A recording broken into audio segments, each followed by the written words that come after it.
I'm your host, amateur gourmet. Wait, you ever hear of not upstaging your star?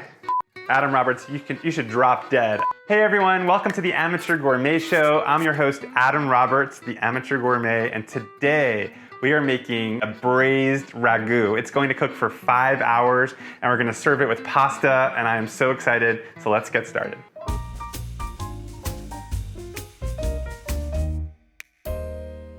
So these are all the meats we're going to be cooking today. These are all fatty, tough cuts of meat. We've got short ribs, we've got pork spare ribs, and we've got lamb neck. So all these meats I seasoned ahead. Yesterday, 24 hours ago, I brought them home from the store.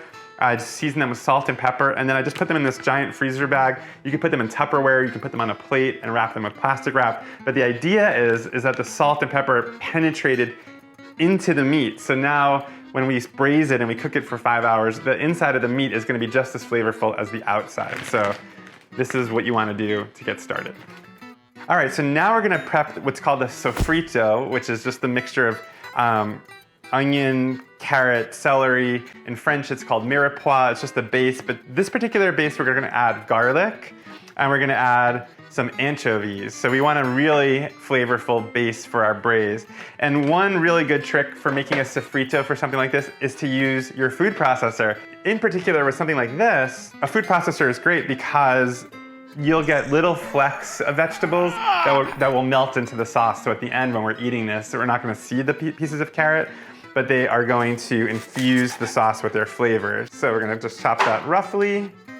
That's the first piece, the onion. So now we have the celery, which I've washed and dried. We're just gonna cut that up and throw that in there. The important thing we're gonna add now is the garlic and the anchovies, which are gonna really rev up the flavors here. All right, so now we're gonna cut off the little end, smash. Look at that big fat clove of garlic. Come on, that's what you want. All right, so we're almost there. We're gonna do one more clove. That's 5 cloves of garlic. And now this recipe originally has 5 anchovies, so that is exactly what I think I have here, but you know, that's perfect. Okay, so I'm gonna turn this on and we're gonna blend it until we get little confetti-sized flecks, and I might have to scrape down the sides as we go. Okay, let's take a look. That looks perfect. Look at that sofrito, and look how easy that was. Can you imagine trying to mince everything with a knife to that level of chopped upness? Okay, so what I'm about to teach you is an essential skill for if you want to be a good cook, which is how to brown your meat. Now, when you make something like this, which is a braised dish, this stage is the most important because we're going to take this meat, which is all kind of flabby and kind of sad, and we're gonna basically give it a good sear on the outside, which does 2 things. It makes the meat more flavorful, but number 2, it creates what's called a fond on the bottom of the pan, which is all the brown bits. And we're gonna deglaze that with our sofrito and some wine, and that is what's gonna give the sauce so much flavor. So, step 1, heat your pan. If you don't have the patience to do this over medium heat, you can kind of compromise, and I'm gonna do it probably on medium-high heat. What you don't want to do basically is you don't want anything to burn. I mean, there's pepper on here. So we're gonna try to get it to be golden brown without burning anything is the goal. So I'm patting it dry. Don't forget, I seasoned this well yesterday, so I don't need to put more salt on it. And here's sizzle, that's what you want. So in this stage, it's the most important thing is to dry it well so that you don't put a wet thing in the pan, because if it's wet when it goes in, it might give off a lot of moisture, and then instead of searing, you'll be stewing your meat. The other thing during this step, which is very important, is to not overcrowd. So I'm gonna probably put one more piece in. So you'll notice, if I use my tongs right now, if I were to try to move that, it doesn't move. It's kind of sticking, and that is what you want. It's sticking because it's starting to develop its crust. And if I were to pull that up, not only would I stop that process, I would tear the meat. So you will know when this is ready to flip when it easily lifts up. It will tell you because it will have developed its crust. All right, let's see how we're doing. Okay, look, this one's detached. Look at that color. That's what you want, golden brown. This one's detaching. See how easy it is? I'm gonna get it brown not just on the top side and the bottom side, I'm gonna get it brown on all the sides.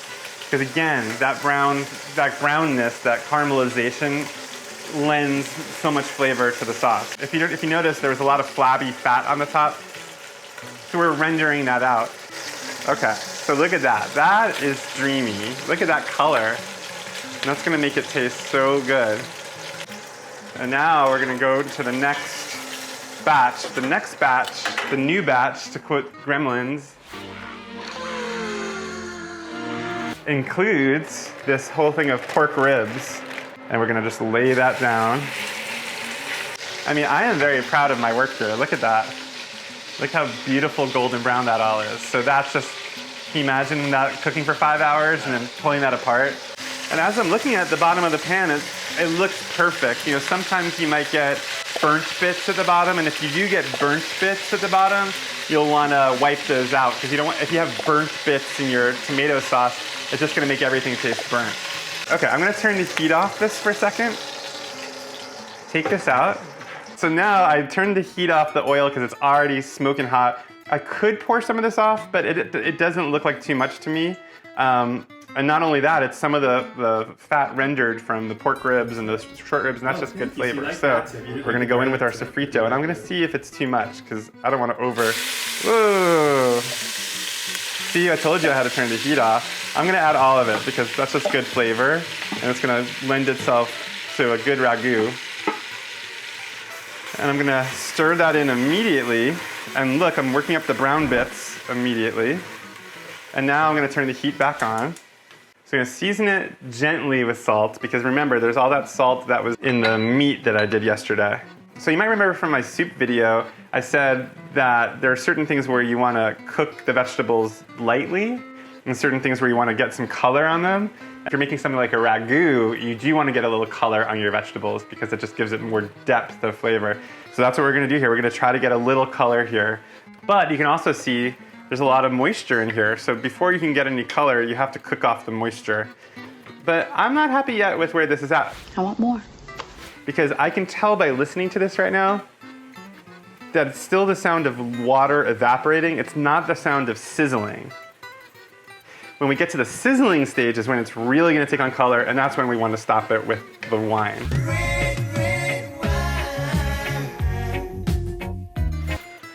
We're basically at the stage now where we're about to add the meat back, so this is a pretty exciting moment. We want this to come to a boil. We're gonna add some whole nutmeg, and now I'm going to add the tomato. So this is a can of crushed tomatoes, 28-ounce can. So this is a can of tomato sauce. This is just part of the recipe. I assume we add this because it's just a more concentrated flavor. And we're gonna stir that together. Don't forget, what's the most important thing? To season as you go. But with a braise like this, and this is very similar to the soup that we made, you don't want to over season in this stage because it's gonna all concentrate. And if you put a lot of salt in now and then it all evaporates, it's gonna be even saltier. So we're just gonna add a little salt here. We can always correct it later. A little salt.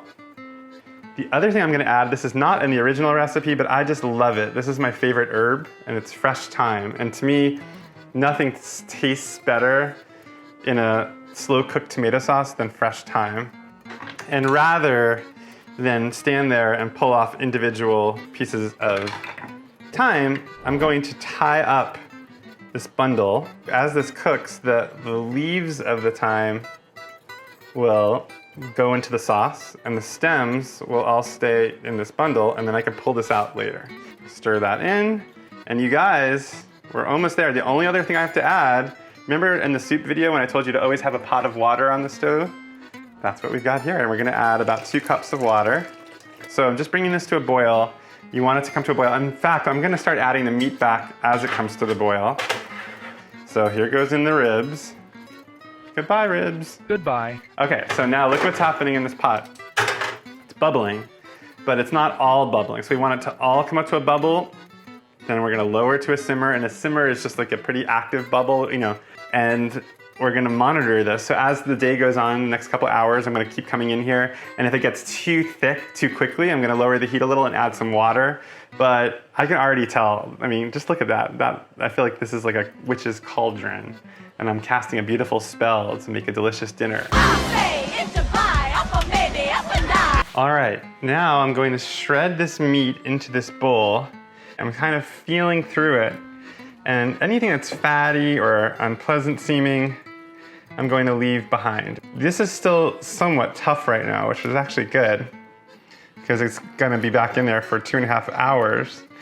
All right, here's all the shredded meat. It's delicious. It's hard not to snack on it. Just ask this guy, Winston. You wanted more shredded meat. Not for you. So now this all has to go back in here. Wow, I'm gonna turn up the heat a little bit more. And in 2 hours, we are going to eat the best meat ragu of our lives. All right, you guys, it's been 5 hours, and this is what I would call a dreamy, meaty ragu. And we are about to cook some pasta to go with it. And so the first thing I'm gonna do is actually I'm gonna take some of it out because I think we have too much here for a pound of pasta. And what's great about this is I can freeze it for later. So I'm gonna ladle about, I almost might ladle half of it out because I could always put more back in if I think the pasta doesn't have enough sauce on it. Okay, so this is a nice amount of sauce to start with. The next thing we're gonna do is we're going to season the water. Not too much salt this week because also the ragu is nicely seasoned as I experienced when I just tasted it.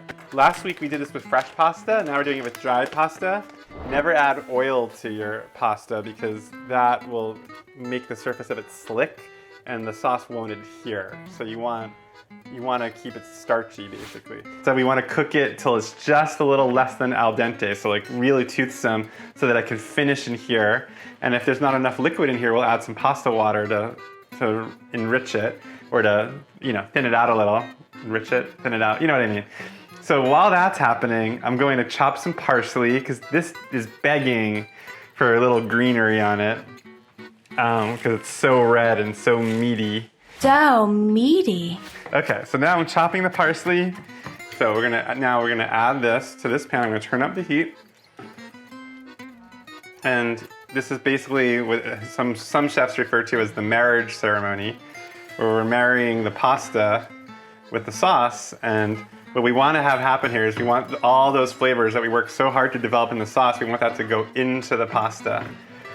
And think of the pasta that we just boiled as like a very hard sponge that's like rock hard that we've just sort of softened a little bit in this water, and now it's coming to life. And as it's getting softer, now it's absorbing the sauce instead of the water, and so it's taking it all in. So now I'm going to stir this around. You want to be careful. You don't want to put too much heat on it, but I can already tell this is looking delicious. I'm going to add a little pasta water because it's looking a little tight, as they say. And you want it to not be so firm. You want it like a little bit more, you want it to be a little saucier. We're gonna add some parsley. I'm gonna add some cheese. This is pecorino, just because that's what I have. I mean, look at that. I mean, I feel like that feels like the cover of a magazine. Extra, extra, read all about it. So now we're gonna plate this up. Wow, that looks so good. I mean, this is a labor of love. You came over at 1 o'clock and it's 8 o'clock. So think about how much time went into this. And what did you do? You just stood there holding a camera? I mean, ridiculous. You got a good job. And to plate, it's gonna be as simple as sprinkling on a little cheese. We're gonna put on some parsley. This, as Shakespeare and Carly Simon said, is the stuff that dreams are made of.